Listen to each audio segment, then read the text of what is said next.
discurso de ódio voltado aos professores. Eu até escrevi um texto sobre isso, ódio aos professores. Então, para concluir, o quarto e último elemento, uma defesa do poder total dos pais sobre os filhos. E aí eles usam duas expressões, né? Meus filhos, minhas regras e ideologia de gênero. Eu agora vou mostrar aquele vídeo completo para vocês. Quando aquele vídeo foi gravado, o Mendonça Filho, antes ainda do impeachment, ele recebeu apenas um único grupo. Nós temos notícia que foi recebido pelo Mendonça Filho, que foi uma comitiva do grupo Revoltados Online. Dentro dessa comitiva estava o ator pornô Alexandre Frota. E eles foram levar as pautas para a educação nacional. Então, nesse dia, eles gravaram um vídeo na frente do Ministério da Educação e outro mais tarde com o Miguel Nascimento. Engraçado, ele é o único que não pode se arrepender dos atos, mas bandido tudo pode. O homem lá, porque foi autor pornô, não pode. Eles lançaram esse minhas regras. Muito bem. Bem, o Escola Sem Partido nasceu em 2004 como reação a duas práticas ilegais que estão absolutamente disseminadas hoje no sistema educacional em todo o Brasil. De um lado, a doutrinação política e ideológica em sala de aula. Só uma informação. Eu sou advogado. Eu fui advogado. Quanto tempo? Nasceu em 2004? Em 2004. Foi igual ao Revoltados Online? O Revoltados Online nasceu por uma causa pessoal minha. Não, sem dúvida. O estopim desse movimento foi um problema que eu fiz com a minha filha mais nova. Né?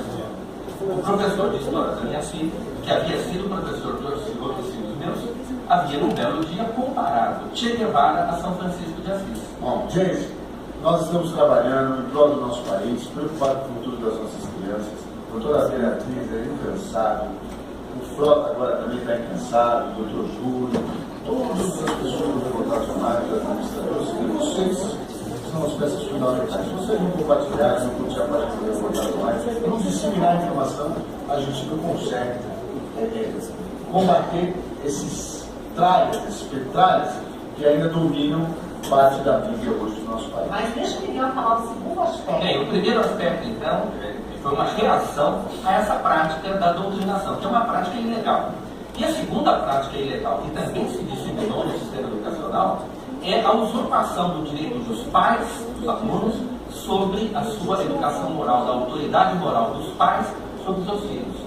Também a máquina do Estado, o sistema educacional, está sendo usado para isso, para afrontar a autoridade moral dos pais e dos alunos sobre eles. E aí a gente vê, por exemplo, a lei da palmada é uma consequência disso, tirar a autoridade dos pais. Há um ataque frontal à família. O petismo continua, porque o petismo não acabou. O PT está momentaneamente fora do poder, mas o petismo continua dominando a máquina do Estado e, sobretudo, o sistema educacional. Nós já fizemos umas frases de compras, como que é? Não deixam com as nossas crianças.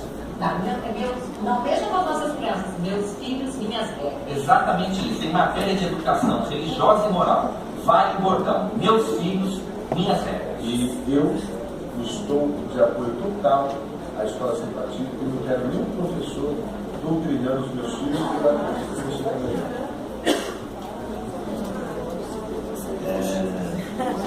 Então, os professores estariam usurpando a autoridade moral dos pais, uma autoridade que já começou a ser usurpada pela lei da palmada. É interessante para perceber qual é a concepção de autoridade que eles estão falando aqui, uma concepção que envolve a possibilidade de castigos físicos. Lógico. E depois desse dia eles lançaram o hashtag não deixam com as nossas crianças, meus filhos, minhas regras. Por favor. Não tem fico até sem palavras. Mas aqui uma imagem que sintetiza, eles compartilharam, sintetiza essa ideia. Então é uma família tradicional, né? Um homem, uma mulher vestido, com um filho e uma filha. Quando a imagem ela é mais colorida, normalmente são pessoas brancas, os homens de azul, as mulheres de rosa. Eles seguram um guarda-chuva escrito Minha Família, Minhas Regras. Esse guarda-chuva protegeria a família contra uma chuva que tem as cores de arco-íris. De novo, uma clara referência ao movimento LGBT e à discussão de gênero. Discussão de gênero que eles usam esse meme que ele já foi compartilhado na página, ajuda bastante a pensar. Para eles, então, a discussão de gênero na escola, eles cunham um termo Ideologia de gênero, que acho importante que a gente problematize, que é um termo cunhado para desqualificar a discussão de gênero nas escolas. Então, para eles a ideologia de gênero, e aí tem a família tradicional de novo, seria uma ideologia antifamília, seria uma tentativa de transformar as crianças em gays, lésbicas, etc. O que é uma besteira sem tamanho. A discussão de gênero não tem como objetivo isso. Eu não sou especialista, mas se eu tivesse tentar sintetizar, eu acho que é perceber como as representações do que é ser homem, do que é ser mulher, são construídas socialmente na história, historicamente, e também desconstruir algumas formas de discriminação de gênero, homofobia, machismo, etc. Mas eles chamam isso de ideologia de gênero. Vou pular essa aqui. Como isso aparece no projeto de lei? E aqui talvez seja o mais importante que a gente discuta para desconstruir as ideias de escola sem partido. Voltando lá naquele artigo 2 do projeto, eles colocam aqui no final o direito dos pais para que seus filhos recebam a educação moral que esteja de acordo com suas próprias convicções. De onde eles tiraram isso? Então nós temos a Convenção Americana sobre Direitos Humanos, que no seu artigo 12, Liberdade de Consciência e Religião, fala o seguinte no seu inciso 4: os pais, e quando for o caso os tutores, têm direito a seus filhos ou pupilos recebam educação moral, religiosa e moral que esteja de acordo com as próprias convicções. Então essa é uma convenção americana, que o Brasil é signatário. Ela está, enquanto aparato legal, ela está abaixo da Constituição e acima da lei ordinária. Então, você poderia olhar para mim e falar, então a gente tem razão, Fernando. Está na Convenção, o Brasil é signatário, a gente tem que respeitar. Qual é a diferença de interpretação aqui que é chave? A Convenção Americana sobre Direitos Humanos, ela visa proteger o indivíduo, a família, o espaço privado, a vida doméstica, contra intervenções indevidas do poder público, especialmente do poder público. Então, aqui, os pais têm direito a educar os seus filhos de acordo com seus valores na vida doméstica, na vida familiar, na esfera privada. Não, agora qual é o problema? Eles tentam reverter essa polaridade para possibilitar uma outra invasão, a invasão do espaço público, da escola pública com vontades privadas. Então, como se os pais pudessem impedir que algumas discussões importantes para a formação para a cidadania, por exemplo, sejam travadas em sala de aula. E essa concepção, essa maneira de entender o escola, esse inciso, ela aparece no próprio projeto de lei. Então, vejam comigo o artigo 3º.